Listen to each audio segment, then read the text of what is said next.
Broadcasting from the business capital of the world, this is the Podcast Business News Network.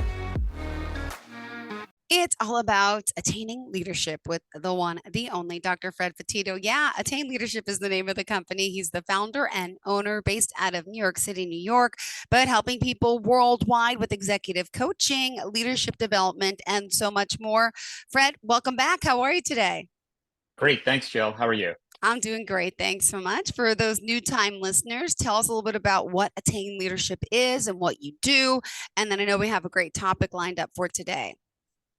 Yeah, so our focus is on working with marketing executives and marketing leaders, and our goal is to, we know the marketing space, so we believe it's unique and distinctive and different from other areas, and so our sole purpose is to help marketers who may be like amazing technical marketers and great at their craft, if you will, but helping them become great marketing leaders. So there's a difference between being a really great marketer and being a successful marketing leader. So that's where we focus as a leadership development firm and advisory firm supporting marketers.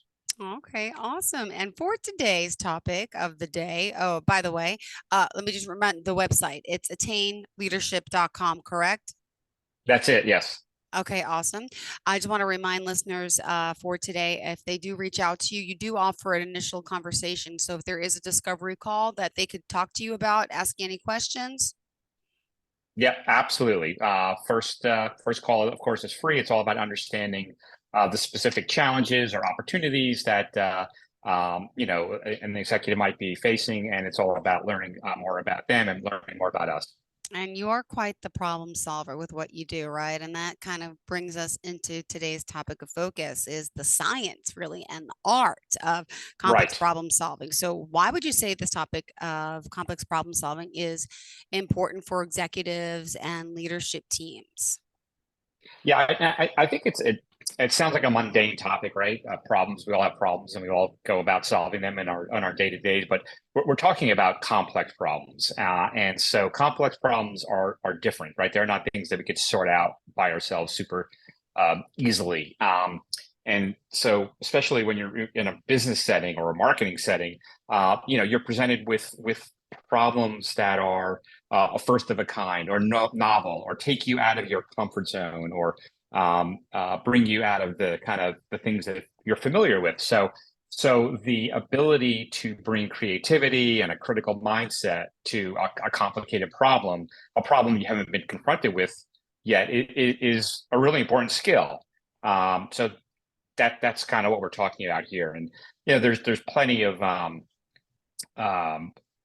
data around the importance of problem solving. And every year the World Economic Forum surveys up close to about 1,000 global employers, and every year they come back with saying, the top skills we look for in employees are Yeah. cognitive skills like problem solving, analytical skills, creative thinking, that kind of stuff.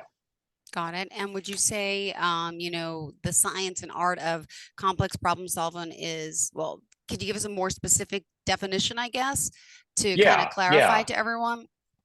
Yeah, absolutely. And I think just to kind of take one step back, is that when we're talking about marketers, I think that it is really an important skill because there are so many variables at play in the modern marketing landscape.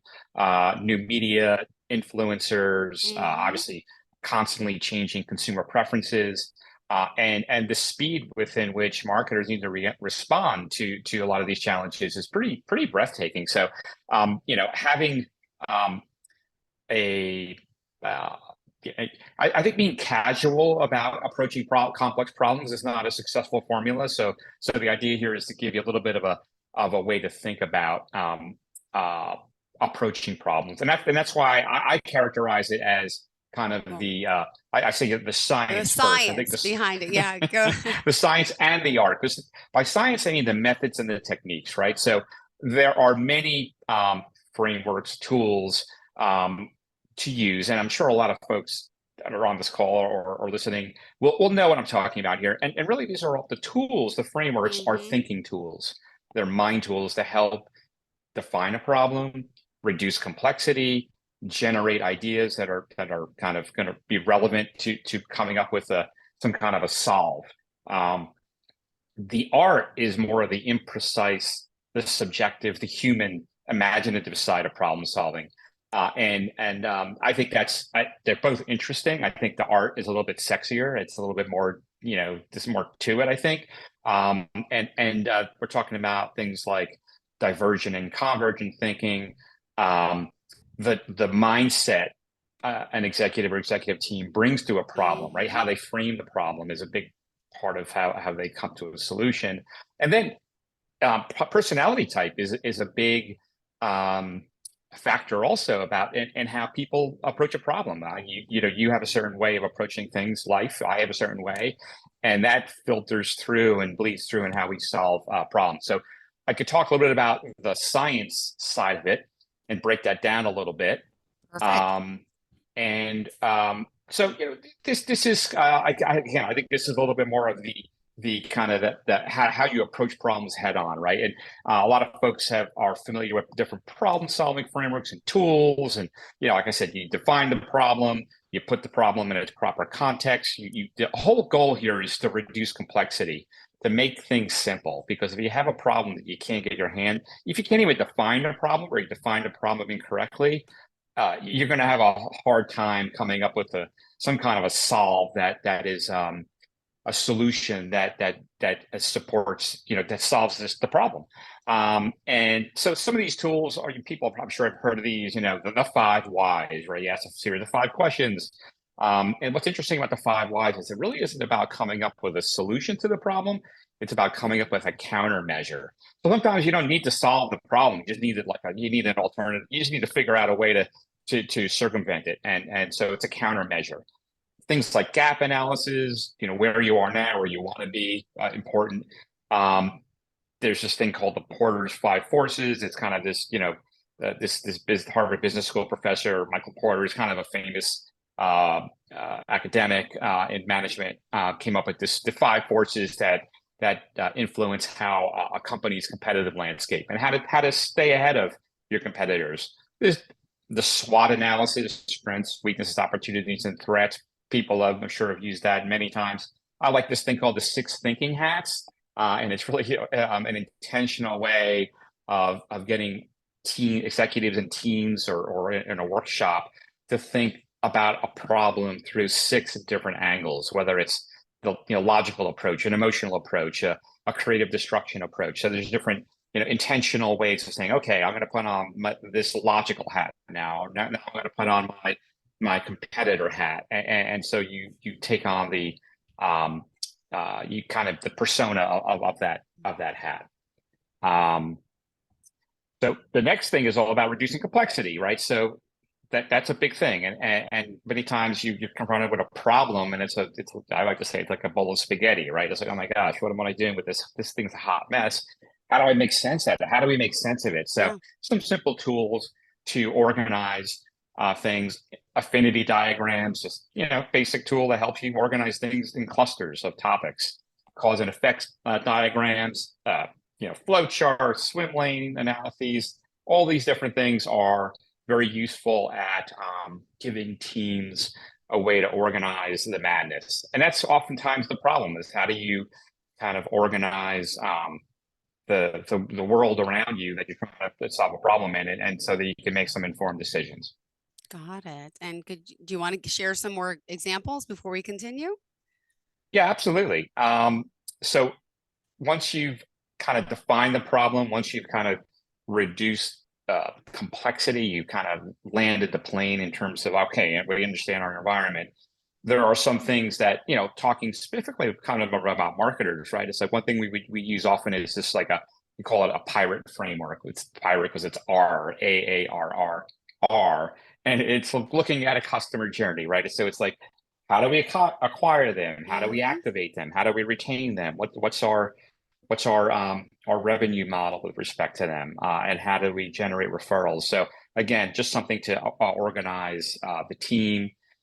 If it's more of a behavioral thing, a lot of marketing folks, obviously they're all about delivering a service or a product to a customer in a way that meets a need, right? So there's a great thing called the hook model, which is developed by this guy Nir Eyal, who wrote this book Hooked, and it's all about how to design customer experience around the behavior of the customer, so that obviously you want repeat use, but you want to create value, and you want to give them a kind of a psychic reward and a practical benefit of using the product. So that's the hook model. So that's a little bit of the kind of the science of it. So there's different kind of tools and frameworks that you use to organize things and to organize your thinking. Perfect. Thank you so much. Also, want to point out again, we're talking to Attain Leadership here, Dr. Fred Petito. If you want to reach out to him at attainleadership.com, you could do so for that free initial consultation. Again, if you're an executive out there, anyone that needs a lot of us need coaching, don't we? And leadership skills can all be increased. So just want to bring that up. Also, the art of the problem. Did you want to discuss more about unpacking that for us a little bit and give us, talk us through some more examples? Yeah, I mean, I think the art of it is really interesting, especially when it comes to coaching people. I mean, it's fairly easy to use a SWOT analysis or use a framework that exists. It's not always easy to apply it in a productive way, but the art of it, I think, is a little bit more complex. And this is kind of the subjective, the imaginative part of problem solving. And I think it starts really with this balancing of divergent and convergent thinking, and that gets really at the heart of creative problem solving. And I think that it's easy, especially when you're on a tight timeline or you have a limited resources to work with, to really quickly get into that convergent mindset, right? So the divergent mindset is generating a lot of ideas, right? It's being expansive. It's being broad-minded. It's thinking of quantity over quality.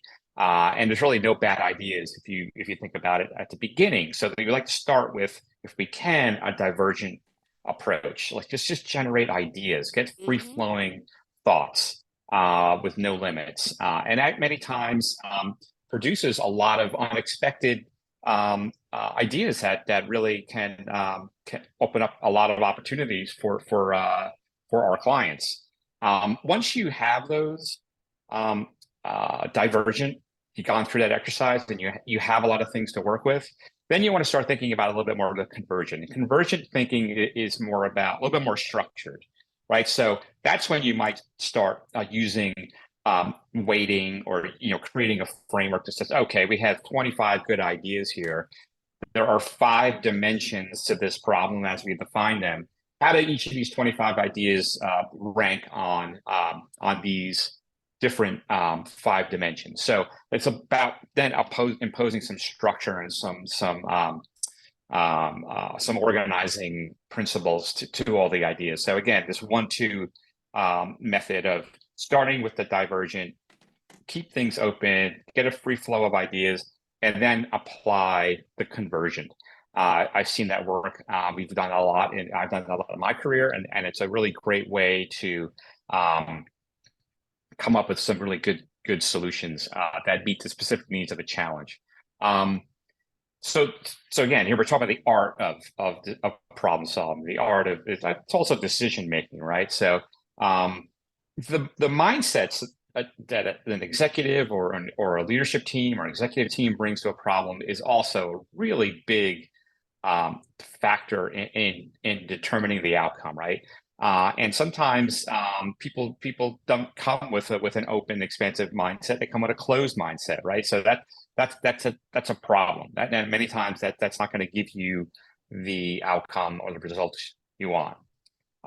So the first thing is try to cultivate a mindset of abundance versus scarcity, right? And so this is the idea that there are plenty of opportunity out there for everyone. If you bring a mindset of abundance and you're working in an industry where maybe there's tight competition and not a lot of perceived opportunity, you're going to keep running into the same barriers you always have run into. If you bring this mindset of abundance, you're going to think more expansively about outside of the things that you've done in the past. And this is in a lot of mature industries, you have maybe 4 or 5 competitors that are fighting over a fixed marketplace. And if the 5 competitors each have 20% of the market, they start getting caught up in this. How the only way we're going to grow is by stealing share from our competitor. That may be a great strategy. It may not be. That's a scarcity mindset, and it's limited by the size of the market. An abundance mindset may say, hey, what we're doing now is great, and we got to maintain that. But like, where are the adjacent opportunities? Where are the opportunities outside of what we've been doing and what we're doing now? So that's a big one. Also, just rephrasing problems as challenges as open-ended questions, right? Just the way you even frame things is really important. And if you come to a team with a problem, I have a problem. It generates limited responses. It doesn't generate a positive energy. So bringing a more kind of opportunistic mind, I think, is a really big way to move the needle on that.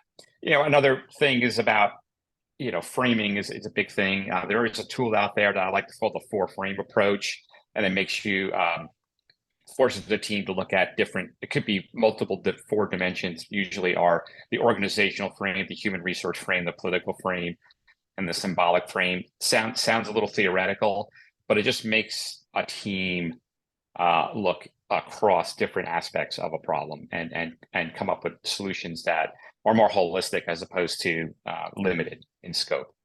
And for those new time listeners, just tell us a little bit more about your background and the types of companies, corporations, and leaders that you're working with. It's always good to know. Yeah, absolutely. So I have over 20 years in the marketing and marketing services agency field. I previously was an attorney before that. So went through law school, practiced for 3 years, and worked in advertising, marketing services, and agency world for even some consulting for 20 plus years. Also, I have a doctorate in marketing, so this is kind of my chosen field. And I personally have worked with a lot of executives on the agency side and on the client side across multiple industries. Most of it in the last 10 years have been in the life sciences and health category, but also in technology, financial services, consumer goods. So worked across a lot of different sectors. Thank you so much. And what else for your show today did you want to kind of add? I know fortunately, we have 6 minutes left in the show. We got a little bit of a late start. We can make up some time on the end here. What else did you want everyone to know?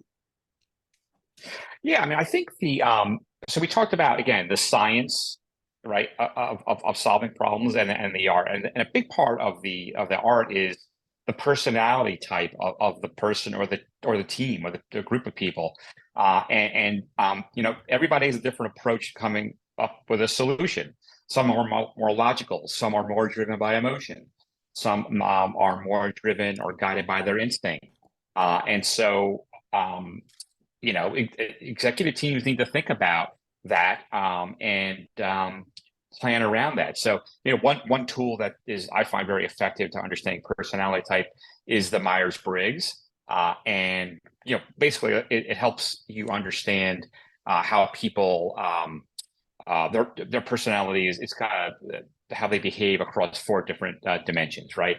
Where they direct their energy, whether they're an extrovert or an introvert, how they like to process information. Some are more comfortable with known facts and the familiar, so they're more, they call them sensing, and the other is more about new possibilities, the future. That's called more of an intuit or an intuition. And then how do they make decisions? Is it more logical or is it more on values and feelings? So those last 2, the 4th is more about how they like to organize their life, but that process information and make decisions are a really important part of if you're leading a team and they're going through a process of trying to come up with a new strategy or solve a competitive or customer problem, try to guide them so that they are taking into account those different aspects. Like, what are they sensing? What are the facts? What are the relative facts? Activate their intuition? Like, what are the possibilities? What are the future potentialities? What are the trends and patterns in terms of the thinking? Like, what's logical here? What makes sense? What does our analysis tell us? And then on the feeling is that what's the impact on the people? What's the emotional side of this? So you're able to get both sides of the equation, if you will, both from that sensing, intuition, and that thinking and feeling. So I think there's a lot to be said for for leaders of teams that are solving complex problems, whether it's coming up with a new business strategy, addressing a strategic challenge, or from a trend in customer behavior, or a competitor entering a new marketplace. So this is all intended to help provide some guidance on how to approach it in a little more methodical way than, hey, I think this is a good idea. Why don't we try it? Oh, well, thank you so much, Fred Petito, for being here. And, let's see, you're based out of New York, obviously. You're working with leaders and entrepreneurs all over the world, right? You are global. Absolutely. And what is your your next feat? You're helping so many people. You've helped so many. What are your plans? I mean, am I getting too early for like the next year, like our New Year's? Right? What do you call them? But what do you have for the future lined up? I mean, you've accomplished so much personally, goal wise, and you're helping others. Is there something else on your bucket list that you want to do? Yeah, no, I think that I mean, I really enjoy this. I enjoy coaching and leadership coaching and advisory with marketers, because I do believe that marketing has gotten more complicated, more difficult, and puts more the expectations are higher than they have been in the past, and the skill set is evolved. So I think it's very exciting, and it's an area I'm passionate about. I've worked in for a long time, and that's kind of my focus, and that's hopefully where I'm going to be focusing on for next year and the year after that, because I do think as it evolves, the marketplace evolves, as the landscape evolves. There's different strategies, different skills, different ways of approaching problems that people need coaching on. Awesome. Well, thank you again. AttainLeadership.com. You want to share the phone number as well? Yeah. +1 if you're outside of the US, 973-255-0330. Email is fred@attainleadership.com. All right. Thank you so much. Any plans for Labor Day? What do you got going on? Just playing some golf. Okay. And then I'm going to be going down to the Jersey Shore with some friends and family. Good for you. We'll enjoy it. Enjoy your week, and we'll catch up You soon. too. Thanks for being here, as always. An awesome contribution to the show and with what you do. We appreciate you. AttainLeadership.com, guys. Reach out Jill. and tell them we sent you. Thank you so much, Brad. Have a great day and a better week. You too. And even better weekend. I will. Thank you. You too. Bye-bye. Thank you. Thank you. Are you looking for even more of the podcasts and hosts that you love? The Podcast Business News Network is proud to announce that you now have even more ways to listen live. Check out the MyTuner Radio, online radio box, and Simple Radio apps on iOS and Android, or find us online. Search for Business News Network on mytuner-radio.com, or search Podcast Business News Network on streama.com and onlineradiobox.com/US. Take your podcast on the go and don't miss a minute of the action.